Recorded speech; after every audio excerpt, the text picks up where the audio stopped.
already knew that every single loss of life that night was avoidable. Human life was never a priority, and we lost friends, neighbours and loved ones in the most horrific way through greed, corruption, incompetence and negligence. The recommendations published today are basic safety principles that should already exist, highlighting how the government's role, duties and obligations have been hollowed out by privatisation. Where voids were created as the government outsourced their duties, Kingspan, Celotex and Arconic filled the gaps with substandard and combustible materials. They were allowed to manipulate the testing regimes, fraudulently and knowingly market their products as safe. Today, we send a message to Keir Starmer and his government. This country has been failed by governments of all political persuasions.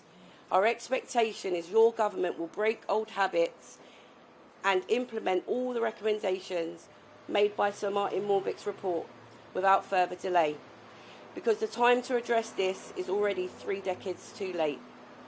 For the report to be worth anything, it must be and bring systematic change. To prevent another tragedy like Grenfell, your government needs to create something that doesn't exist. You must become a government with the power and ability to separate itself from the construction industry and corporate lobbying. A government that prioritises and tackles the glaring structural injustices and social and racial inequalities of the people you serve. You must now finally make this the turning point for Britain. To the police and the Crown Prosecution Service, it's now on to you to deliver justice, to bring charges to those culpable for the deaths of our loved ones. We would like to thank the public for their continuous support of the bereaved survivors and the Grenfell community. You were there for us when it happened. We ask for you to continue to stand with us, to stand for what's right and help us in holding those responsible to account. Finally, to the 54 adults and 18 children whose lives got cut short in the most violent way, we will never give up fighting for justice for you, and you will forever be in our hearts. Thank you.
I'm working for Sky Motors, you know, like, I wasn't expecting it. I was on my laptop pushing frames, like, I don't know, it's going to be too much time.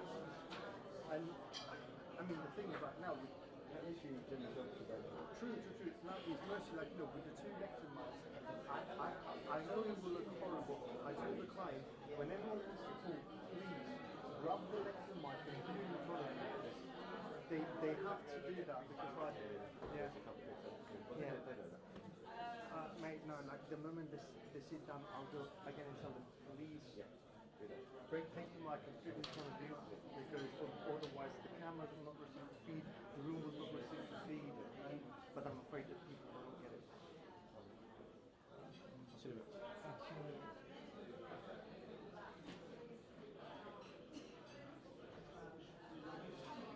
Just one thing, before you talk, please grab the microphone and put it in front of you so that the cameras will have a clean view. Okay, so we have to yeah, no, so basically, like, let's say you're sitting here, you just grab the microphone, put it here, like, talk into the microphone. Kareem, we're going to do the women in the front and the men in the back. Yeah.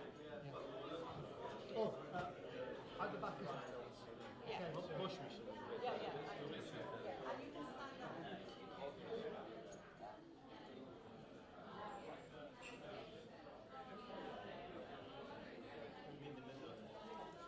okay, so for the handles, the microphones are always live. In case you want to mute the microphone, is this button. But there is no use at the moment.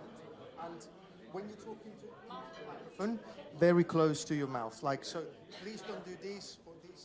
Talk into the microphone like this. Okay, thank you.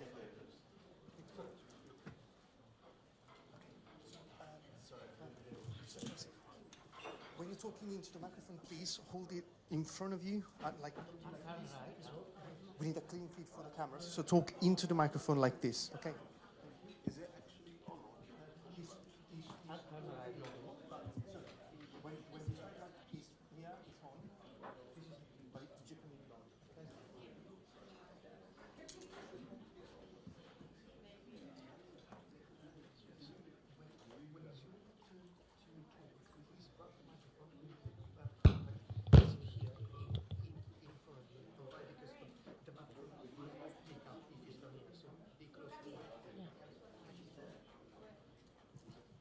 I'm not talking. I'm not talking. Shamsu.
brothers and sisters, the children of those who passed away, grandchildren and grandparents, what is defined as interested persons in the Coroners and Justice Act of 2009, which makes it sound like I know what I'm talking about, but I don't. It's just that it's important to have that specific characteristic.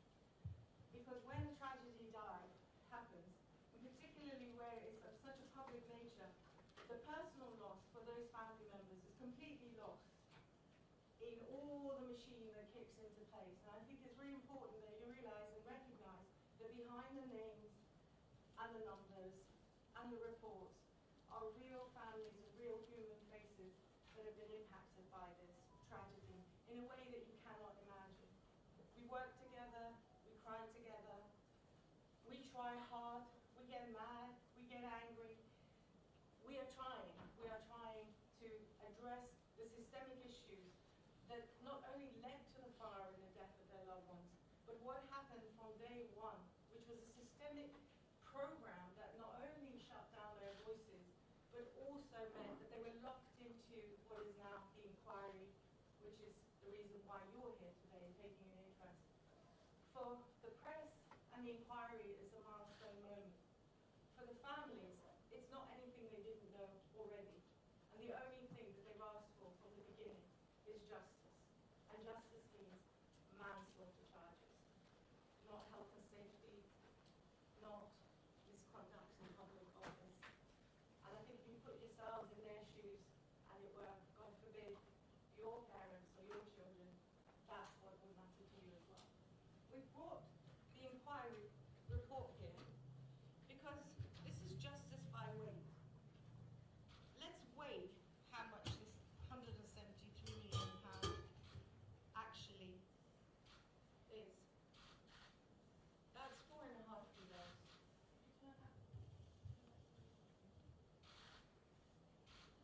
Justice by weight.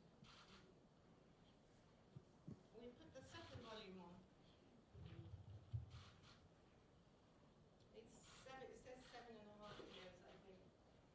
And on top of that, we had a similar weight of words from phase 1. For these families, these words don't mean anything. And I think it's really important that you hear from them what the experience has been and what they want to say about what's been missing. So whoever wants to speak, you can just put your hand up. Make sure you hold the mic. I'll introduce you as who you are and the person on the poster, which is what we know. And we'll just make sure you put the mic in front of you.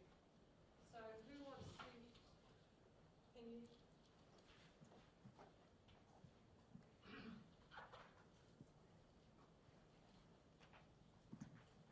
His hand.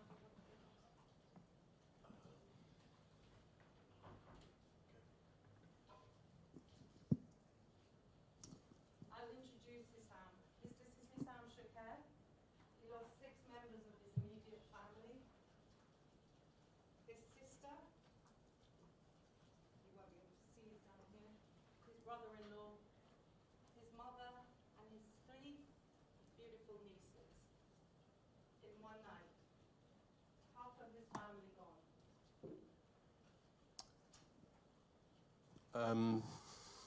Where do you begin?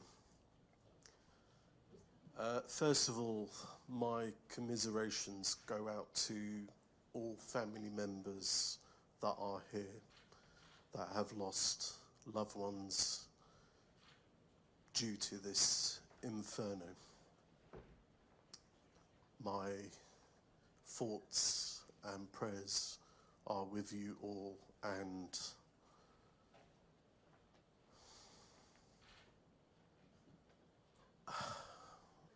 I just feel I feel everybody's pain, which is why I'm here today.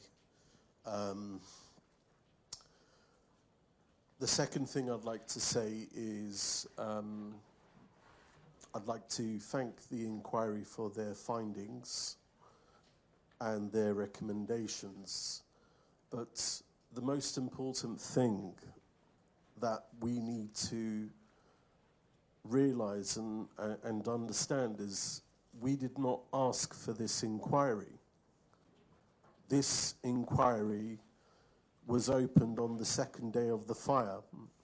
The majority of us probably didn't have solicitors, didn't know what an inquiry was, and we did not know the consequences of having an inquiry and how that would impact on our justice moving forward. So this inquiry means different things to different people. For me, as a direct kin, this inquiry hasn't taught me anything. In fact, it's delayed the justice that my family deserves. And the only person I can blame for that is the government. This government opened this inquiry to prevent social disorder in London, and due to the majority of people that died, and has, in my opinion, perverted the course of justice and needs to be held accountable and has a lot to answer. This government did not consult us in any way, shape or form, did not take our views on whether we wanted this inquiry. This inquiry was forced on us. We had no say, we were not consulted.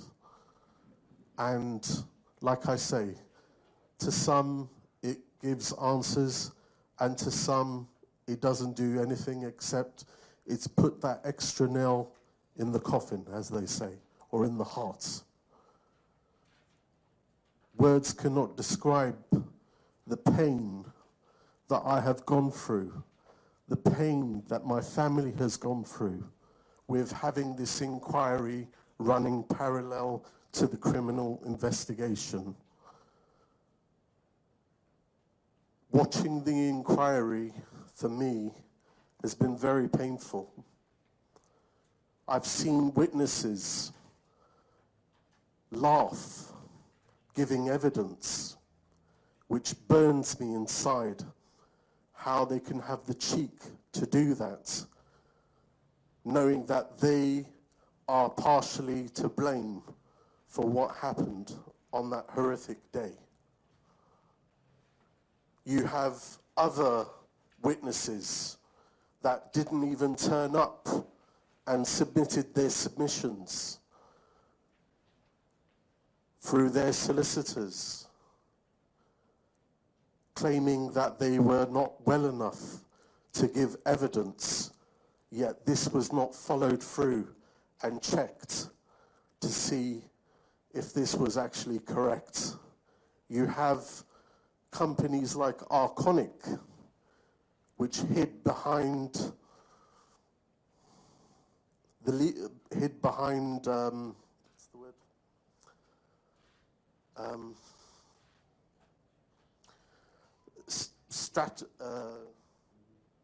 Hid behind the law of their country to not give evidence. Again, the chairman has summoned this important person to give evidence, yet it just shows you how weak our law is and the benefits of this inquiry, what it does. I'm sorry to say, but it's been a joke. I don't know how much money has been spent on this inquiry. I think it's about 170 million, but had we have had that money to pursue our own private investigation from the government, I would have taken it with open hands to pursue our own private prosecution. And I still don't understand, why is it that the inquiry was opened on the very same day of the fire or the next day? This is an abusement of power from the government. And the reason why the government has done this It's because it knows that it is under criminal investigation itself. And in order to hide its findings or its responsibility to take the heat out of the situation, this is why the inquiry was opened, to prevent social disorder on London streets moving forward, and because it's under criminal investigation itself. And the problem is, nobody is able to hold this government accountable. And this will continue to happen because our laws are weak.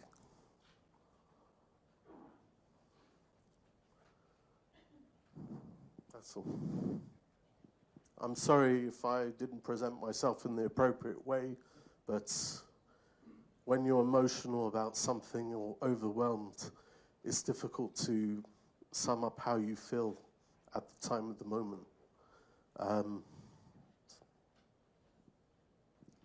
Thank you, Sam. I think you did very well. Thank you very much for speaking. I know it's difficult, but I guess what you're trying to say is that the morning after the fire, when you didn't even know what was going on and who was dead or alive from your family, an inquiry was opened, and assurances by Theresa May, and assurances were made that the inquiry would not get in the way of the investigation or the prosecutions. And I actually have an email, a letter, which I kept all the letters, you see, a letter signed by Alok Sharma and Nick Hurd, who were both ministers at the time, giving an assurance on 24th of June 2017 that the inquiry would not slow down prosecutions or get in the way of prosecutions or the investigation. I think it's very important to understand that when people are at their most vulnerable, governments should safeguard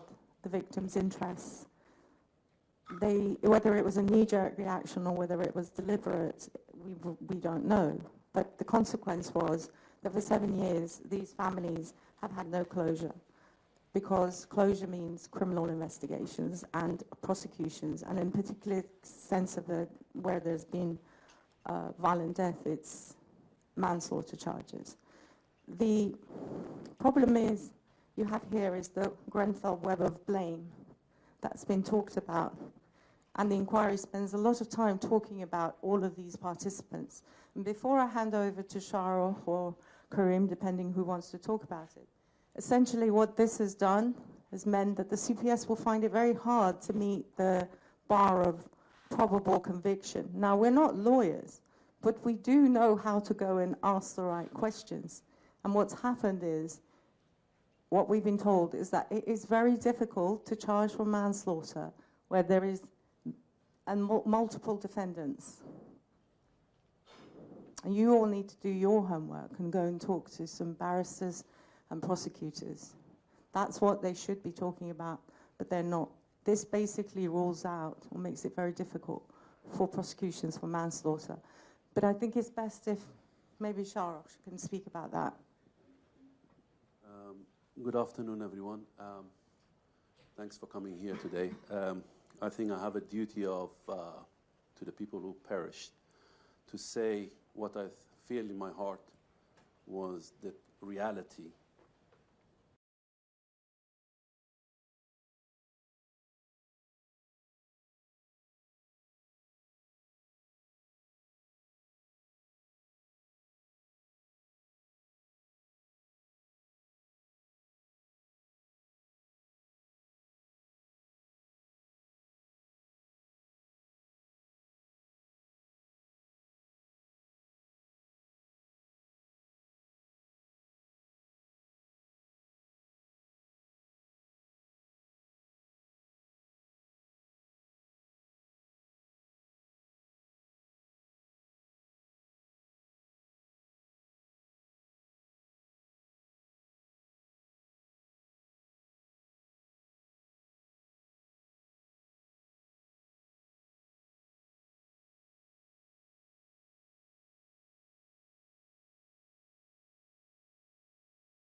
inquiry, the mammoth task, as it was, going through all those, documents of a titanic proportions is not deniable.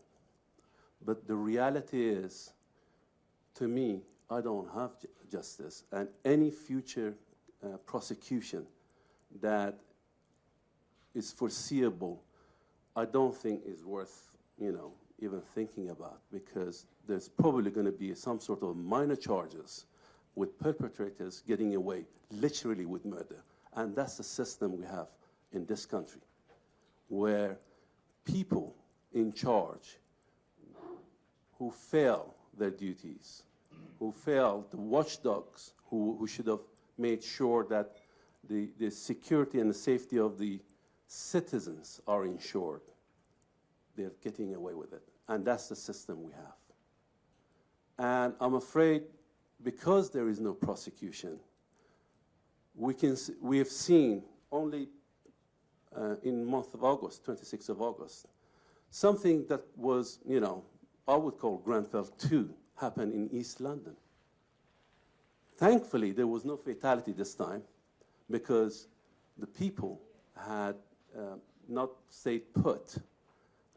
But if you look at the building, you can see that, it all burnt down, just like Grenfell. So 7 years on, people are living with this cladding. They're living in fear. So things has not changed. It's this illusion of learning from the mistakes have not brought about any concrete actions by the government in removal of those claddings. And I fear that is because there is no prosecution.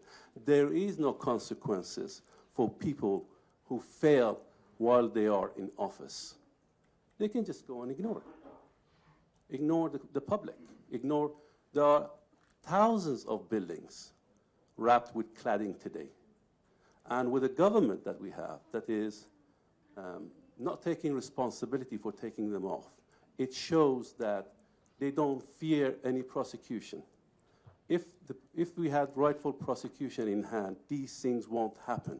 Just like it doesn't happen in North America. Well, it rarely happens in America, because if things like this happen, the punitive action, the penalties are so severe that not only people, companies, corporations would go out of business, their directors would be held personally responsible.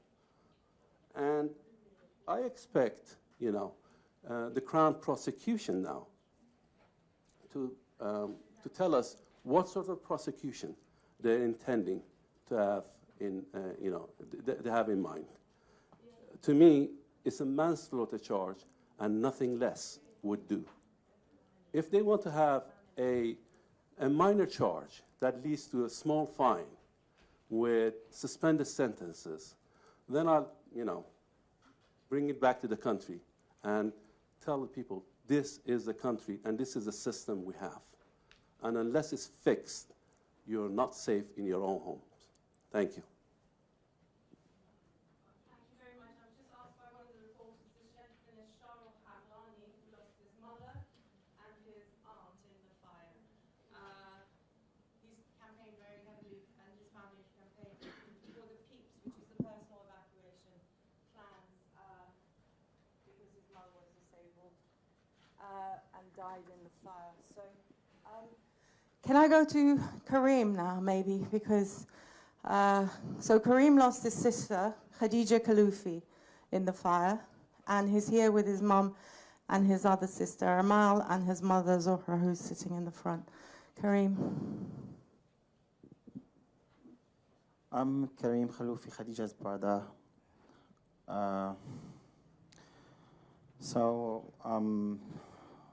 I have this opportunity today to present my condolences to all bereaved family members, because I didn't have this opportunity before. So for me now, at the end of this inquiry, I've analyzed everything. 7 years of waiting, of pains, of suffering, trauma, all the illnesses you can imagine. As Sam said, no one has asked us or asked me if I wanted this inquiry as it is, or give me a choice to go to court directly. 7 years, I was saying to myself, oh, 7 years, it's enough to get a justice. They have everything. They have the evidence. They have who did, when it was done, and how it was done. So this is enough to get a justice, to know, because what happens, it's a criminal investigation, and criminal investigation need charges and a fair trial, conviction. So, until now, me and all my bereaved families think that we were robbed our justice. This delay has caused a lot of damage to us, has participated in denying our right. And we are asking, as Sharo said, the minimum we are asking is criminal prosecution for manslaughter. This is the minimum. Because all the people died deserve a justice. And all the people here deserve a justice. Nothing will be extinguished, or nothing will disappear inside what we are feeling now if we don't have this justice. Together, we will stop fighting for justice, because we know that there is a right for justice, and we will seek for this justice. We will go to, probably, and with the help of Grenfell, next of kin. Now we are preparing ourselves to see the Prime Minister and also the Minister of Justice, the CPS, the police, to fight, not to fight, but to tell them we have a right of justice and we want it. How it's going to be. People here are looking for that. So shall we wait for 2 years, 3 years, 4 years? Maybe my mom will die. Maybe I will die and not having this justice. My mom, she's stuck here for 7 years. She kept moving from a hotel to another hotel, to another hotel, to another hotel, making a lot of effort, bearing all the nice things and the bad things, because we didn't have the right treatment. We were discriminated. And we were a minority, but we are a strong minority who have the right to seek for the justice. We are going forward now, and we want to move on. And what I'm going to say about the inquiry has ended today. We have no lawyers, no more. But we have these people who are full of strength, full of anger. They will not let down. They will go on. They will continue to seek for this right. What was said and what is contained in the final report, it's all this detail that everybody knows. Okay, I'm not saying that from this report, nothing will emerge. A lot of resolution, a lot of recommendation, a lot of improvement will be here. It's good, as I said before, it's good for British citizens, for law, for the coming generation. They are improving their life, yeah, but it's not for good for us, bereaved families, because we prioritize the justice. No. So I'm going to end and say, I believe in justice in Britain. This is Great Britain. How come? People or other countries are following Great Britain as a model. So we cannot have this justice. So we need just to knock the door and go to the right persons who will help us getting this justice over. Thank you. Thank you very much, Karim. Okay. All right. So I'm just going to read this email that I referred to that was signed by Nick Hurd and Alok Sharma, which said, the inquiry will not delay the conclusion of the police inquiry, which will draw on the fire investigation. If criminal proceedings result from these investigations, they will be a matter for the independent prosecution authorities, and we would not expect them to be delayed by the establishment of the public inquiry. And of course, the opposite happened. And this was signed by Alok Sharma and Nick Hurd. And probably you didn't even receive that letter, because this was on the 24th of June, and probably you were going from hospital to hospital or whatever. Yeah. So, yeah, it's a very, when they talk about learning lessons, perhaps we should learn that lesson. I just wonder actually whether we could hear from some of the women. We have a lot of strong women involved in this situation. Actually, Flora has just arrived as well. But I wondered if Sister Mariam, who's actually herself a survivor, but she's going to speak for Hayat El Sanusi, who lost her sister and her nephew and her niece. And Mariam, if you can just say what Hayat has expressed with you, because sometimes it's just very difficult for people to actually speak in front of the camera, so they've had their discussion before. And keep it brief. We're going to try to keep it brief because I know you've got other things. Hello, my name is Mariam Adam. Good afternoon to everyone. I'm sorry, my English is not that good enough, but I want to tell you my feeling and my Auntie Hayat feeling. I asked my auntie a question, how she feel after 7 years. And to be honest, it was really, really sad what she said to me. She said to me, Mariam, on the 17th of June, I didn't lose just my sister. I lost my supporting sister, the one I grew up with her. And we're raising her family together. And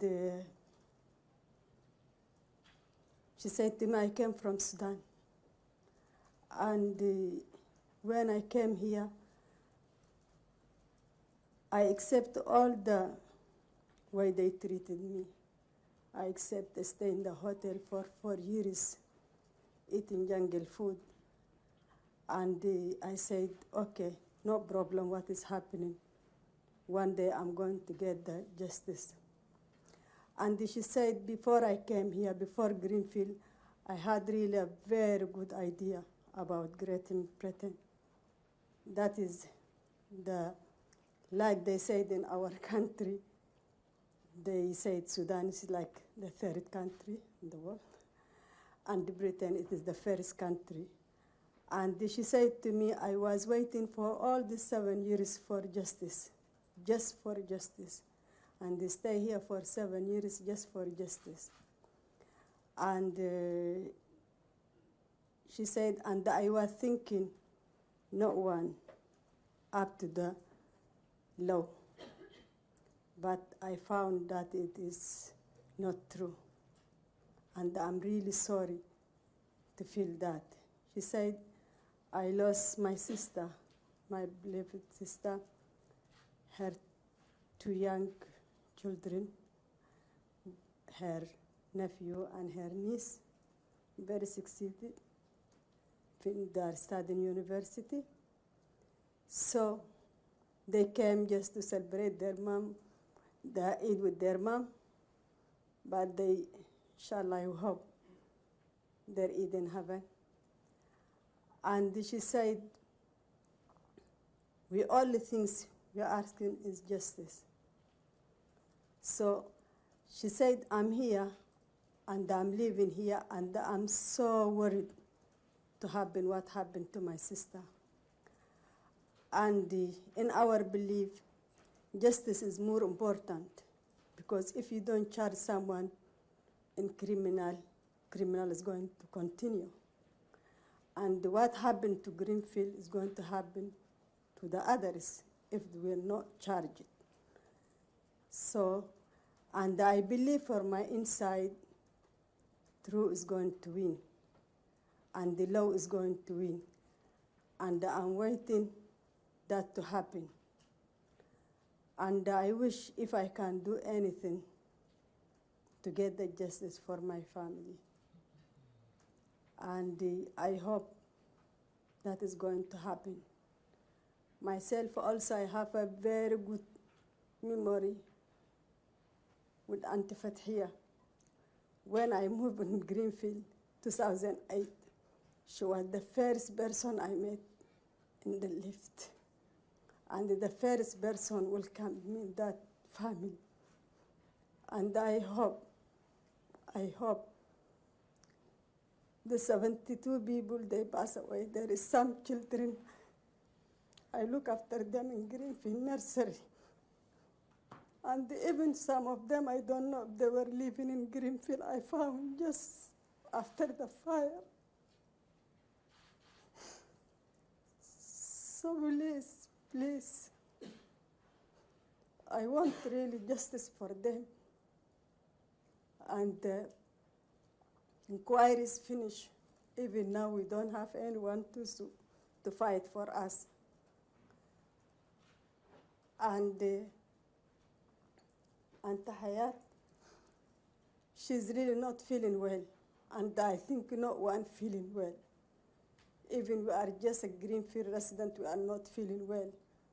What about this lost their best loved ones? So I'm here because just to tell my voice, my Auntie Hayat voice. And I'm sorry, I don't want to cry here. I'm not here to cry. I am here just for justice. And I hope everyone, he has a hand what happened and to be charged. Because really we want to stop what happened to Greenfield to not happen to anyone. And thank you.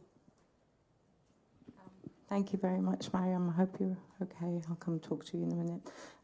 I just want to keep it really focused now, because I know we've kept the press here for a while, and we want to hear from as many voices as possible. So if I just move across, Marian, would you like to speak? Marian is here with her mother, Betty, and Mary Mendy and Khadija Say, the very talented artists that you have probably heard from. Mary Mendy is Betty's sister. So Marian is going to speak on behalf of her mother. And I think, just so that we can hear from lots of voices, I don't mean to cut anyone short, but let's just try to keep it moving.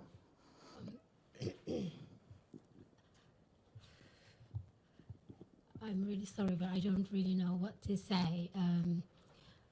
We've heard some of the information about greed and dishonesty, and it was really hard for us to hear those words. And I just want everybody else to remember this is about 72 people who lost their lives. And all we ask for is for someone to take responsibility, manslaughter charges to be brought in.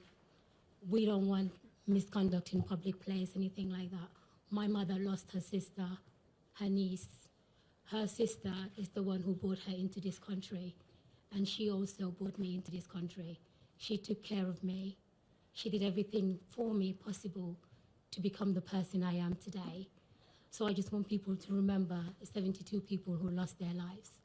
All we demand is justice for them, and for somebody to remember them, that these were people that lived and have dreams.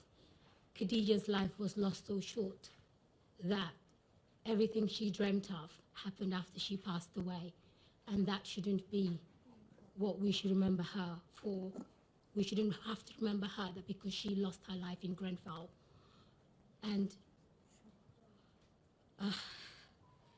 I just want justice for them to know that we fought really, really hard for them. We didn't just stand by and watch what happened to them. We fought, we tried everything possible with Camille's help, everything possible to try and get them justice. The Bible says, do not kill, thou shalt not kill. So we demand justice for that. Thank you. Thank you very much, Marion. That was very well put. And I would like to go to Mrs. Jabari. Mrs. Jabari lost 5 members of her immediate family, her daughter, her grandchildren, and her son-in-law, the Al-Wahabi family. She's going to speak through an interpreter. And so if I can just give a bit of housekeeping here. If Mrs. Jabari says what she wants to say, and you write the English and do it in one go instead of sentence by sentence, yeah? So keep it sharp. Say what you want to say in one go. Sorry, 85% of the people who died in Grenfell Tower were black and brown British citizens. And this has actually been a major challenge in the government response to this disaster. There was systemic racism, although the inquiry report concludes there wasn't. But they sort of said, if we find it, and look, we won't look for it, but if we come across it, we'll deal with it. But I was reading the report last night, which is not my ideal thing to read, and it actually, it's in the executive summary, I think, that Sir Martin Morbeck says there was no evidence of racism at all.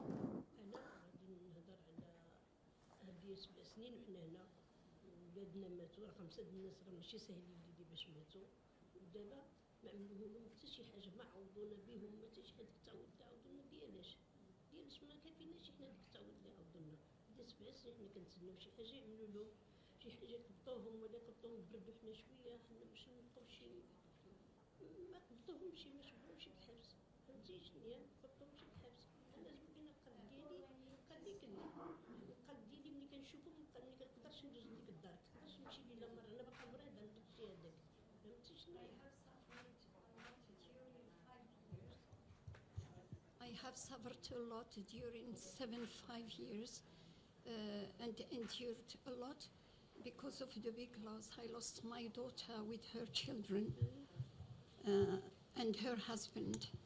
And we have been waiting all that time for justice to be done, but nothing is implemented. They gave us a compensation, but it will not make up for the big loss I had. And I have been so ill, and I am enduring a lot because of what happened. And I still suffer from that post-traumatic disorder.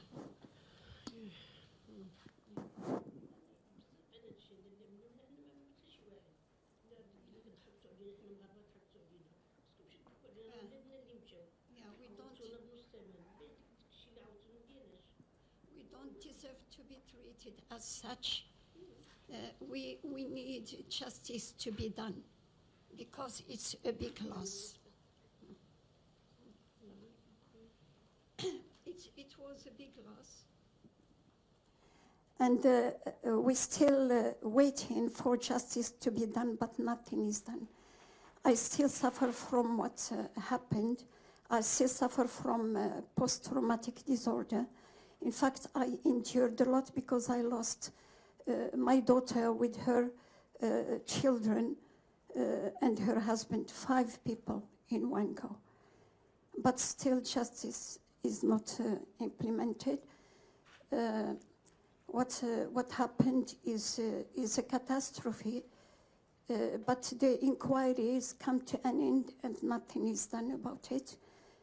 All we got is a little amount of money compensation that wouldn't make up for the loss, the big loss I had. Did you want to say anything else, Mrs. Jabari? Are you okay? Thank you very much. Can I go to Francis? Francis Dean. If Francis, you can stand up, because Zainab Dean and Jeremiah Dean, her little toddler, passed away in the fire. And without telling the whole story, which Francis finds very traumatizing, I think you should appreciate that though the names and numbers and so on are there, the story of actually what people experience is so harrowing. And for Francis, he was captured on the police camera as he was on the phone to Zainab in the tower, begging her to come out. And he stayed on the phone with her, passed the phone to the firefighter to speak with her because he just couldn't take it anymore. And she described how her son had passed away in front of her, and then the firefighter passed the phone back to him and just said, "Tell her you love her." And then the phone died. So I tell you that, not to be gruesome, but I think you have to realize that the people sitting in front of you have had 7 years of going into the minutiae of the details and living and reliving it, and through the inquiry. And so the inquiry process itself actually becomes quite a traumatizing or re-traumatizing process in itself. So there are a lot of lessons to be learned about how this was done and the order in which it was done. And then to end up where the fire brigade as an organization, or the individual firefighters, are essentially off the hook. I think that has made a lot of people quite angry as well, because they're the ones that suffered the loss of life. So Francis, if you want to speak about whatever you want to speak about, and feel free to speak about the firefighters as well, because I know they're sort of almost like untouchable in terms of this story. Well, thank you, Kimia. First of all, I want to thank the press for coming.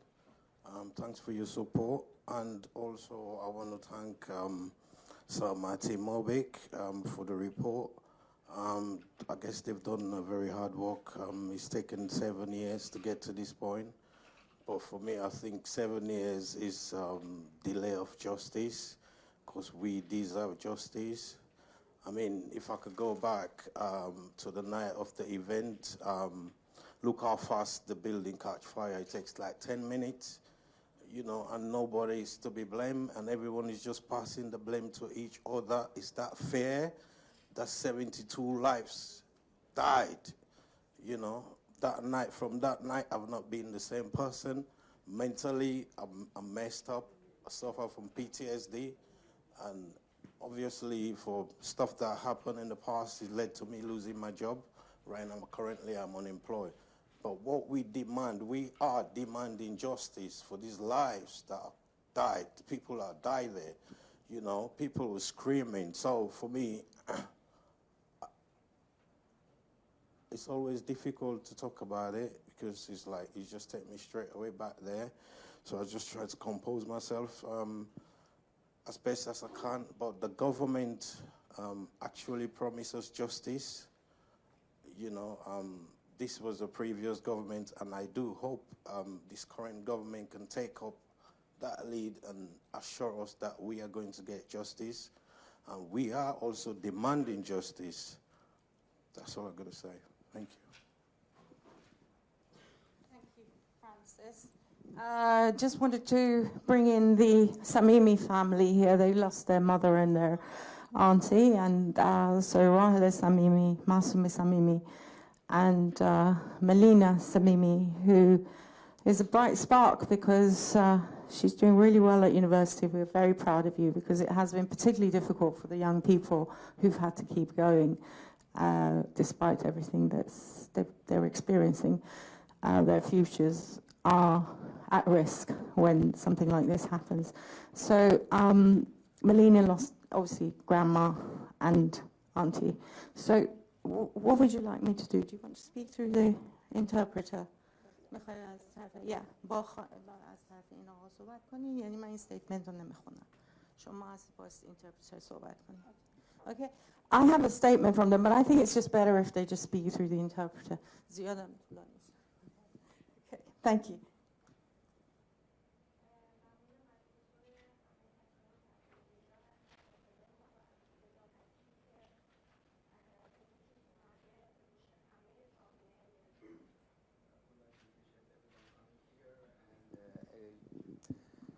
Thank you for echoing our voice about the injustice that has been done about this incident, so everybody can hear our side of the story.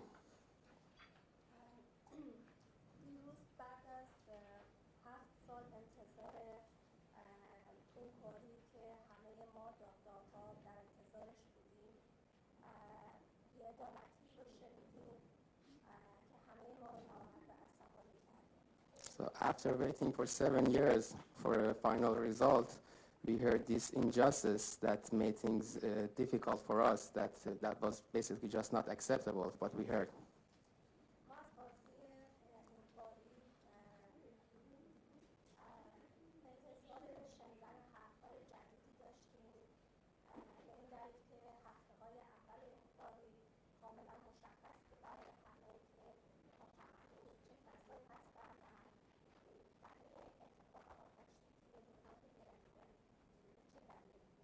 So we were expecting to hear from the judge so a new statement and new findings, so because we know from the beginning who were the people responsible for everything that happened in Grenfell, and the evidence was potent for everybody.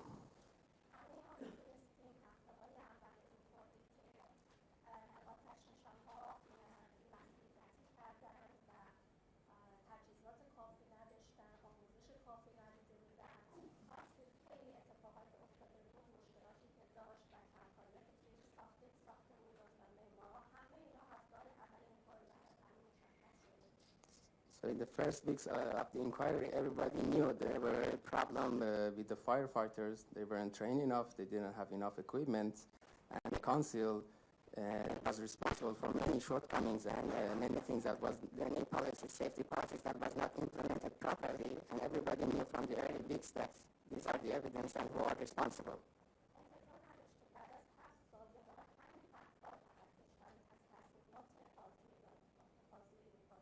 So it was shocking for us to hear the same, again, the same thing to be repeated as we heard 7 years ago, and nothing new and no new findings were added.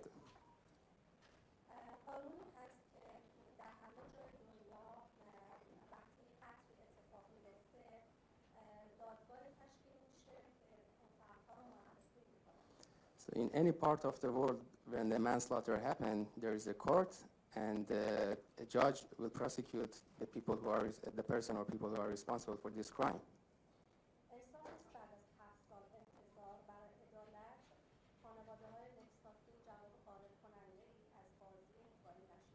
So it was not fair to